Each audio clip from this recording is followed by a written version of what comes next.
Everyone, welcome back to Solar System Designing.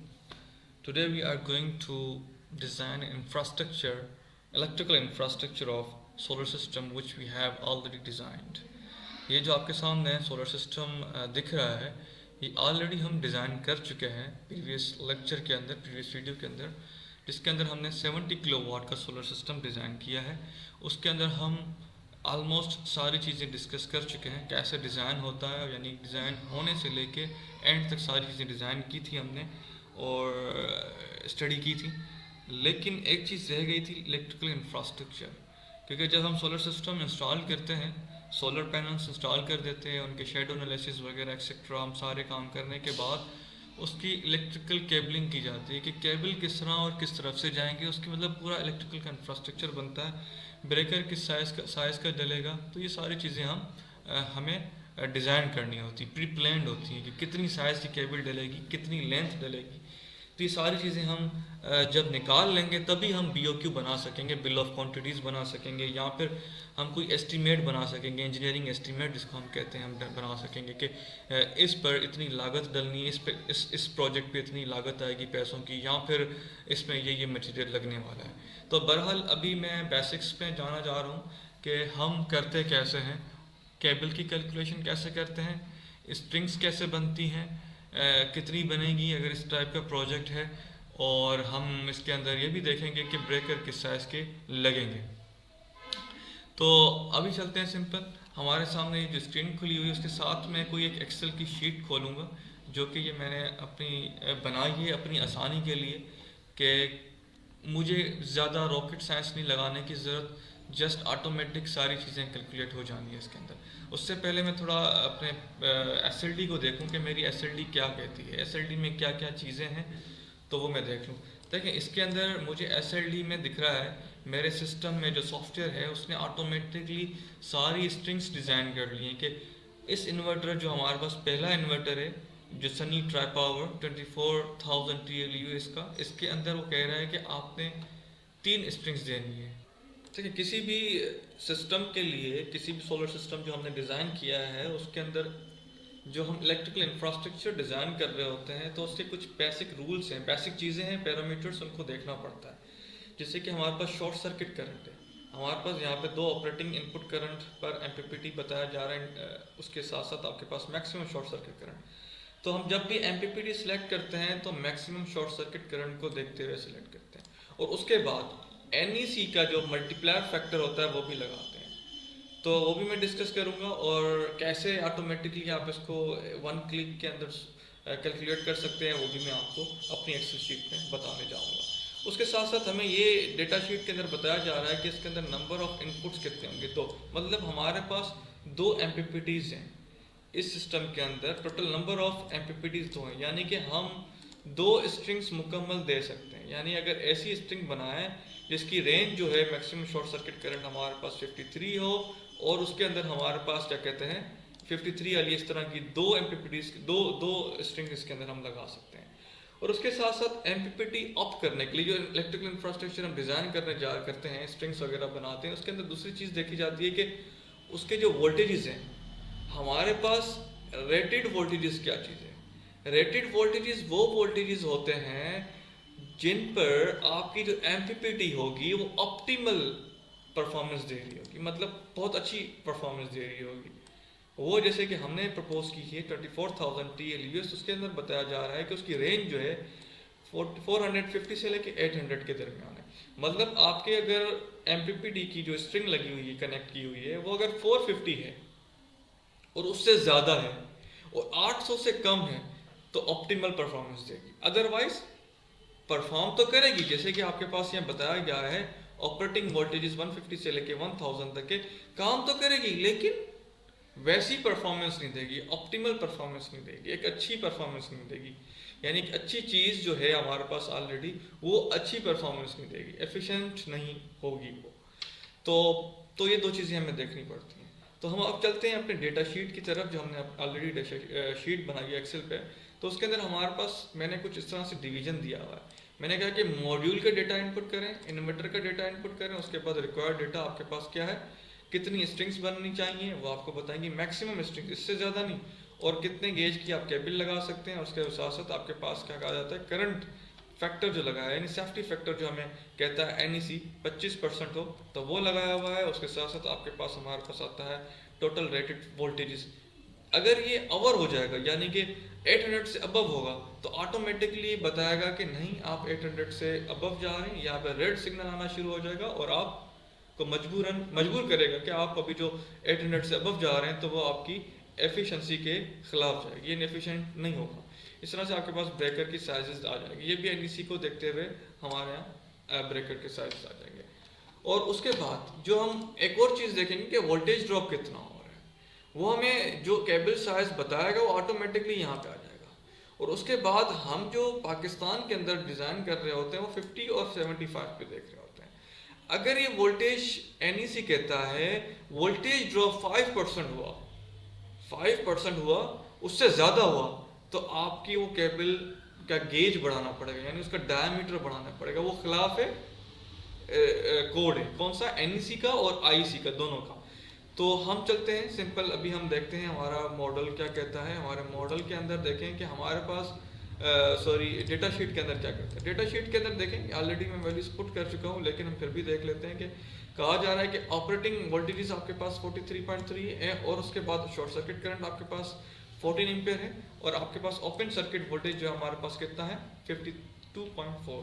तो हम यहाँ देखेंगे कि ओपन सर्किट वोल्टेज सर्किट डाला हुआ है 42.4।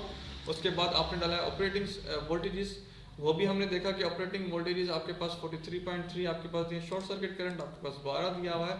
ये हमारे पास डेटा था, कहाँ का चाहिए था, हमें सिंपल डेटा चाहिए था आपका मॉड्यूल्स का। अगर हम इसको भी जीरो कर दें तो भी कोई प्रॉब्लम नहीं है, हमें ओपन सर्किट वोल्टेजेस भी नहीं चाहिए, सिर्फ और सिर्फ ऑपरेटिंग वोल्टेजेस चाहिए और हमें शॉर्ट सर्किट करंट चाहिए, कहाँ से, PV मॉड्यूल का। उसके बाद MPPT की 4 चीज़ें चाहिए हमारे पास। इन्वर्टर में से 4 चीज़ें चाहिए, वो चाहिए कौन सी, कि हमारे पास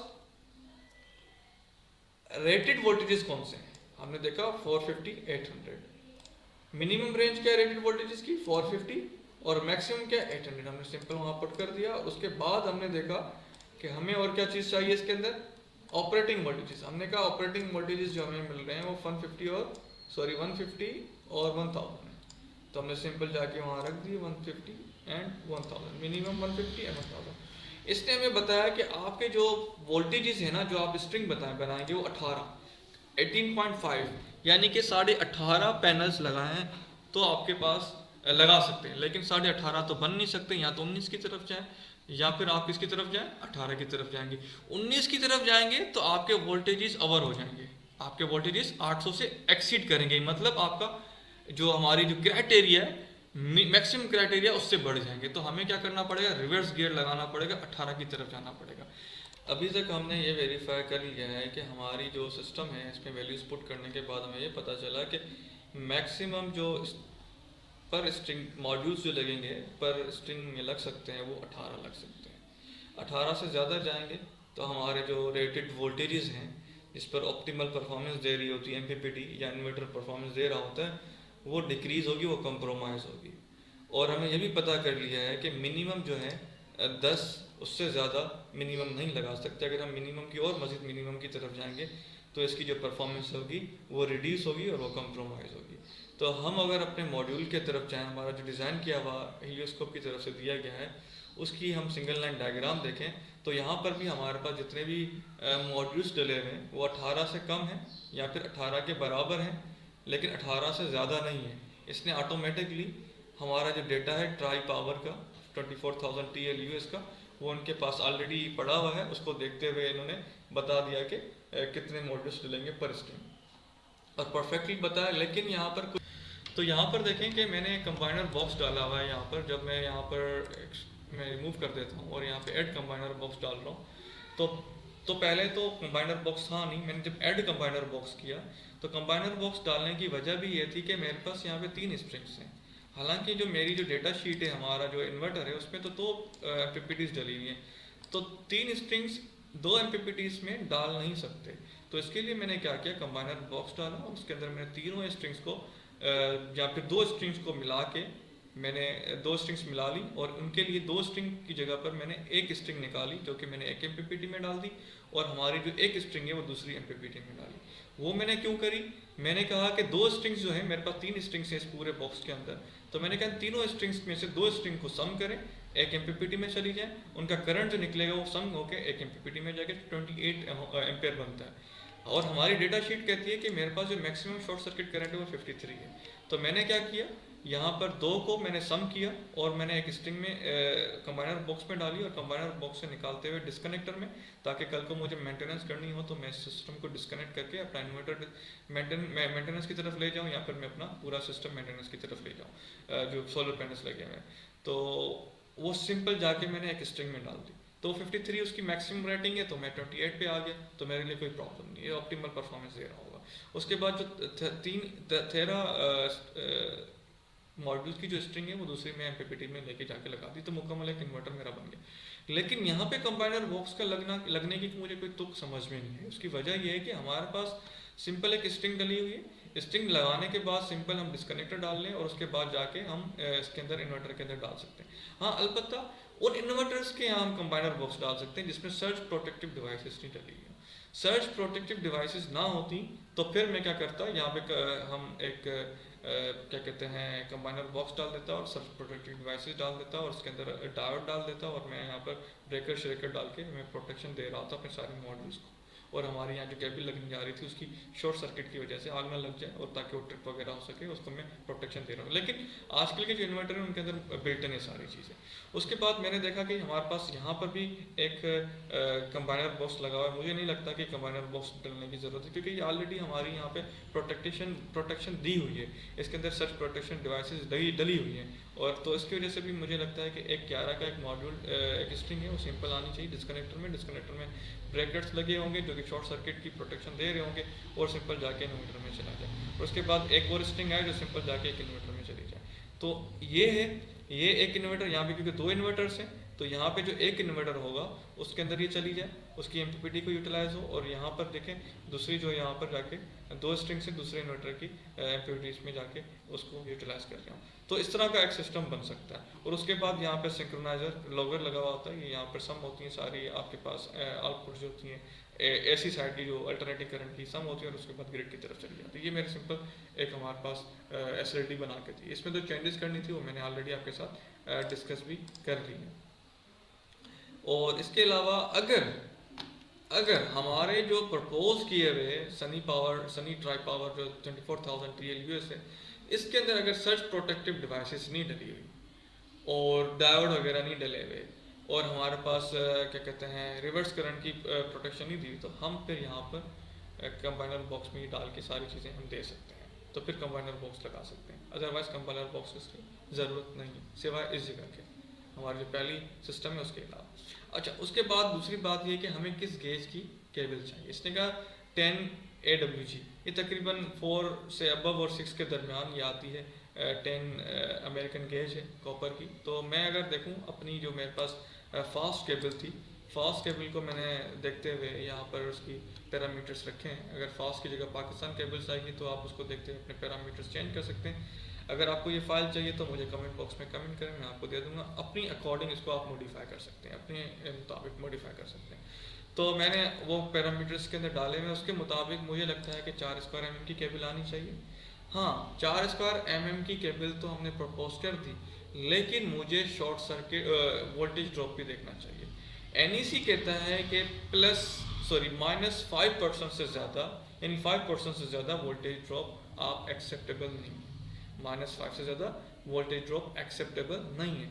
तो हमारे पास ये कितना वोल्टेज ड्रॉप आ रहा है, 1.733 आ रहा है। 800 का 1.733 -5% तो बिल्कुल नहीं हो सकता, 0.1 और 0.2 हो सकता है। अगर हम देखना चाहें तो इतना हो सकता है। लेकिन ये डिपेंड करता है 2-3 चीज़ों पर। आपकी रेजिस्टेंस कितनी है, पर किलोमीटर रेजिस्टेंस क्या आ रही है केबल की, उसके अलावा आपकी क्या कहते हैं लेंथ कितनी है केबल की, और करंट कैरिंग कैपेसिटी कितनी है।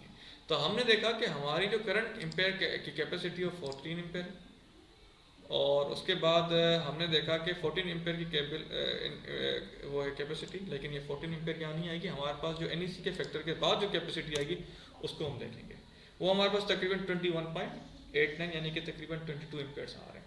तो हम कह सकते हैं कि केबल की लेंथ कितनी है। अब केबल की लेंथ कैसे डिफाइन होगी ये हम अंदाज़ा लगा सकते हैं यहाँ से, हमारे पास जो मॉडल बना हुआ है इसको देखते हुए, या फिर आप अपने सिस्टम को ऑटोकेड में डिज़ाइन करके ड्रॉ करके वहाँ से भी आप लगा सकते हैं। फॉर एग्जांपल मैंने कहा कि ये 18 फीट की ऊंचाई पे मेरे पास डली हुई क्या मॉड्यूल्स लेंगे, और मैंने कहा है हम अगर इलेक्ट्रिकल की ड्राइंग में अगर जाएँ, मैंने इलेक्ट्रिकल की ड्राइंग के अंदर मैंने कहा है कि मेरे जो मॉड्यूल्स हैं वो छत पर ही लगा रहे हैं। मैं नहीं चाह रहा कि मेरी इतनी स्ट्रिंग्स की केबल्स जो है ना इतनी ज़्यादा मोटी मोटी केबल्स में नीचे ला के लगाऊँ। मैं चाह रहा हूँ कि मेरे यहीं पे कंबाइनर बॉक्स लगे, यहीं पर मैं अपने क्या कहते हैं इन्वर्टर्स डाल दूँ, और उनको प्रोटेक्शन के लिए मैं अगर मुझे छपरा चाहिए या फिर उसके पानी बारिश से बचाने के लिए रूम बनाना है इलेक्ट्रिकल रूम, तो मैं कहता हूँ यहाँ बना दो, ताकि मेरे लॉसेस रेजिस्टिव लॉसेस कम हो, वोल्टेज ड्रॉप कम हो, और उसके साथ साथ मुझे मोटी मोटी केबल्स नीचे लेके जाने की ज़रूरत ना पड़े जो कि डीसी है।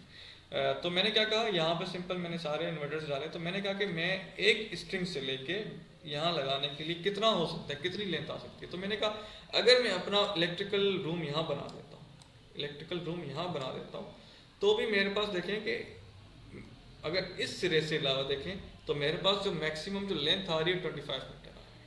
मैं 25 की जगह पे मैं इसको 30 कर देता हूँ, बल्कि 35 करता हूँ, ये में प्लस माइनस मार्जिन रखा जाता है तकरीबन 25%। तो मैंने कहा कि मेरी जो केबल की लेंथ है ना वो बन रही है तकरीबन is equals to 30 multiply with 30 multiply with 1.25, ये मैंने सेफ्टी फैक्टर लगा दिया। तो मेरी 37 तकरीबन यानी कि 40 मीटर मेरे पास केबल आ रही है। मैं कह सकता हूँ कि मेरे पास 40 मीटर एक स्ट्रिंग की केबल आ रही है इन्वर्टर तक लाते लाते। तो एक स्ट्रिंग की 40 मीटर ही, हालांकि मैंने बहुत ज़्यादा रखी, ये होगी नहीं इतनी, ये मैंने अपना सेफ्टी मार्जिन रख के मैंने यहाँ कहा है कि सेफ्टी रख देते हैं। अच्छा, परसेंटेज कितनी आ रही है मैं भी ये देख लेता हूँ, ये भी एक क्या कहते हैं कंफर्म हो जाए कि कितनी आपके पास परसेंटेज आ रही है। तो मैं ये देख सकता हूँ कि मेरी परसेंटेज, सॉरी कोई फॉर्मूले में कोई प्रॉब्लम आ रही है, मैं इसको थोड़ा मल्टीप्लाई करा दूँ किसके साथ, 100 के साथ। तो मेरे पास कोई 1.35 वोल्ट का जो है ना वोल्टेज ड्रॉप आ रहा है। तो ये कोई वोल्टेज ड्रॉप है नहीं, हमने कहा एनईसी कहता है कि 5% तक वोल्टेज ड्रॉप एक्सेप्टेबल। तो लेकिन हमारी स्ट्रिंग तक इन्वर्टर तक हमारे पास 1.3% का वोल्टेज ड्रॉप हो रहा है, तो ये एक्सेप्टेबल है। अगर आपके पास टेम्परेचर कितना है, टेम्परेचर आपके पास तकरीबन 75 हो, अगर 75 नहीं होगा तो आपके पास ये मज़ीद कम हो जाएगा। मज़ीद कम कैसे होगा, मैं आपको ये भी दिखा देता हूँ। मज़ीद कम, ये तो बढ़ गया, नहीं सॉरी, ये फिर मज़ीद कम हो जाएगा, तो तकरीबन 1.3। तो ये 5 अभी तक हमने मैक्सिमम रख लिया है, लेकिन हमारी जो दूसरे मॉड्यूल्स हैं, जो हमारे पास ये मॉड्यूल्स हैं, इनकी लेंथ कुछ ज़्यादा होगी। अगर मैं बात करूँ कि मैं यहाँ से यूँ मैक्सिमम यूँ घुमा के लेके जा रहा हूँ, मैं अगर देख रहा हूँ कि यूँ घुमा के मैं लेके जा रहा हूँ और यूँ लेके और यहाँ तक पहुँचा रहा हूँ,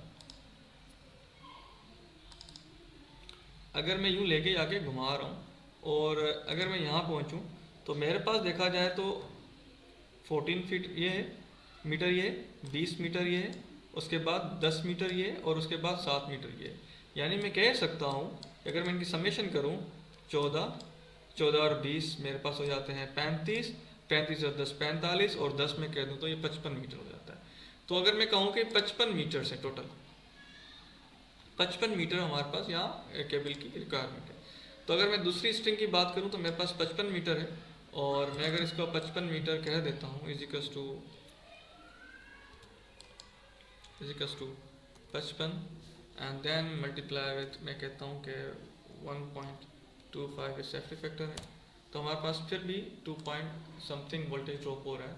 तो ये ज़्यादा वोल्टेज ड्रॉप नहीं हो रहा है। वहाँ पर तकरीबन हमारे पास जो केबल की लेंथ आ रही है यहाँ पर इलेक्ट्रिकल में, सॉरी एसएलडी में देखा जाए तो वो 10 अमेरिकन गेज आ रही है, वो तकरीबन बनती है 6 स्क्वायर mm और 4 स्क्वायर mm के बीच की। तो हमारी जो 4 स्क्वायर mm की केबल है, अगर फास्ट केबल हम यूज़ कर रहे हैं, टिंटेड केबल है उनकी, फास्ट केबल की पीवी केबल कहलाती है, अगर वो यूज़ कर रहे हैं तो मैं कहता हूँ कि 4 स्क्वायर mm की केबल इनफ है।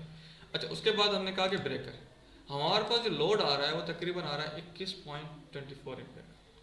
तो हमें जो डीसी ब्रेकर लगाने हैं पर स्ट्रिंग ब्रेकर के यहाँ पर, जैसे फॉर एग्जांपल मैं यहाँ डिस्कनेक्टर के यहाँ ब्रेकर लगाऊंगा तो मेरे पास होना चाहिए, सॉरी यहाँ पर कंबाइनर बॉक्स के अंदर मैं डालूंगा, क्योंकि अब यहाँ पर हमारे पास कितने आ रहे हैं, शॉर्ट सर्किट करंट 14 एम्पेयर आ रहा है, तो सेफ्टी फैक्टर लगा के तो ये तकरीबन 25 एम्पेयर का इन दोनों पर लगेगा, 25 एम्पेयर का यहाँ लगेगा।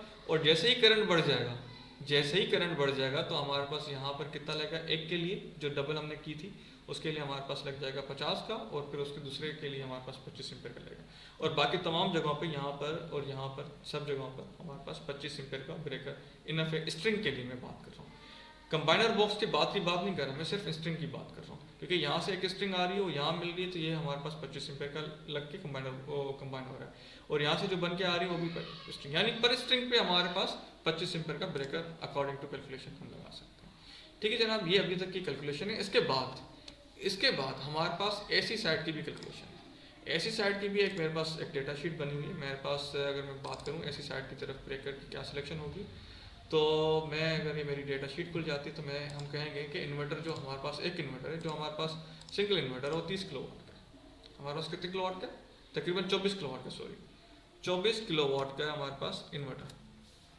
क्योंकि हमने यहाँ पर अपने हम सिस्टम के अंदर देखें कि हमारे पास ट्राई पावर 24,000 ये तकरीबन 24 वोट का, 24 किलोवाट का, तो हमने कहा कि 24 किलोवाट का मैक्सिमम लोड आ सकता है। क्या कहते हैं, एनईसी कहता है मैक्सिमम लोड को देखते हुए हम लगाएंगे, तो मैक्सिमम लोड यहाँ से कितना आ सकता है 24 किलोवाट, उससे ज़्यादा इसकी कैपेसिटी 24 किलोवाट को हम सिंपल अपनी डेटा शीट में डालेंगे। 24 किलोवाट रखा तो उसके हिसाब से हमने कहा 100% लोड होना चाहिए, उसके हिसाब से हमारे पास 24 किलोवाट, हमारे पास कितनी, हमने कहा केबल एक होनी चाहिए। वोल्टेज ड्रॉप अपने का 5% तक जा सकता है, एनईसी को देखते हुए हमने रखा वोल्टेज ड्रॉप। सिर्फ सिंपल चीज़ें पुट करनी है। इसने कहा कि आप जो है ना 25 एम्पेयर की केबल, 25 स्क्वायर एमएम की केबल इसके लिए यूज़ करें। 3 फेज की बात हो रही है, सिंगल फेज की बात नहीं हो रही, 3 फेज की बात हो रही है। और 50 एम्पेयर का सिंगल फेज का ब्रेकर आप इस्तेमाल कर सकते हैं, किसके लिए, यहाँ पर ये जो जहाँ पे कंबाइन होने जा रहे हैं, यहाँ से आते हुए यहाँ पे डिस्कनेक्टर होगा, यहाँ पे कंबाइन होकर जाए, यानी एसी की तरफ पर इन्वर्टर की बात करूँ 24 किलोवाट का है, तो उसके लिए मैक्सिमम लोड 24 किलोवाट हो सकता है। तो उसके लिए हमने क्या कहा, यहाँ पर 50 एम्पेयर का ब्रेकर और 3 कोरी आएंगी, 3 फेज होगा, तो उसके साथ हमारे पास क्या हमने कहा 50 एम्पेयर का ब्रेकर और 25 स्क्वायर एमएम की केबल हम यहाँ डाल सकते हैं। उसके बाद हमने कहा कि ये तो ठीक है, हमने कहा ठीक है। उसके बाद कंबाइन होकर जो ये जो ब्रेकर है ये क्या साइज़ होगा, क्योंकि यहाँ पे ब्रेकर्स की साइजेस नहीं बताए गए, तो वो मैं ब्रेकर्स की साइजेस बताने जा रहा हूँ। यहाँ पर तमाम के तमाम ब्रेकर 2 पोल थे, और यहाँ पर तमाम के तमाम ब्रेकर कौन से होंगे, 3 पोल होंगे। अच्छा, ये वाला ब्रेकर की क्या क्वांटिटी होनी चाहिए, इस ब्रेकर की क्वांटिटी हमारे पास ये होनी चाहिए कि तमाम के पावर जितना भी पावर है। अच्छा, इसके अंदर हम एक सेफ्टी फैक्टर तो लगाया ही नहीं, सेफ्टी फैक्टर तो हमें लाजमी लगाना है, जो कि हमारे पास आता है 1.25 ये एनईसी का, तो सॉरी ये 2.5 एनईसी का है, तो ये हमारे पास आता है 35 की कहता है। 60 का ब्रेकर और 35 का केबल हम डाल सकते हैं, कहाँ पर, इन जगहों पर, इनके हर एक ब्रेकर के आउटपुट पर एसी के लिए।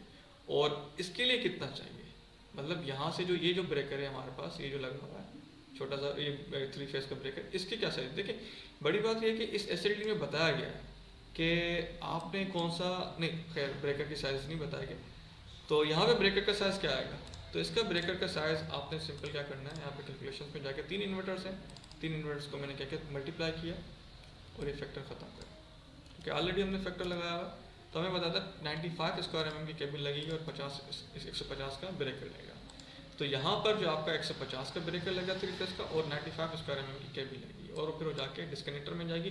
डिस्कनेक्टर में या तो आप आइसोलेटर लगाएं या फिर आप ब्रेकर लगाएं। ब्रेकर लगाने की ज़रूरत नहीं, क्योंकि ऑलरेडी हमने यहाँ ब्रेकर डाले हुए हैं। उसके बाद आइसोलेटर डालें और यहाँ पर अपने मेन सर्विस पैनल में ला के, वही सर्विस पैनल होगा जहाँ पर जो मेन डीबी कहलाती है, वहाँ पर आपका आके ये बस बार में लगेगा, और वहाँ पर भी ये सेम ब्रेकर लगेगा जो कि यहाँ पे आपने लगाया हुआ है। तो मैं उम्मीद करता हूँ ओवरऑल इंफ्रास्ट्रक्चर आपको समझ में आया होगा, किस साइज़ की केबल लगाती है, कैसे केबल सिलेक्ट करते हैं। अगर कोई भी सवाल आपके माइंड में आए इस प्रोजेक्ट के हवाले से, ज़रूर कमेंट बॉक्स में कमेंट करें, उसका आंसर आपको दे दिया जाएगा। Bundle of thanks for watching.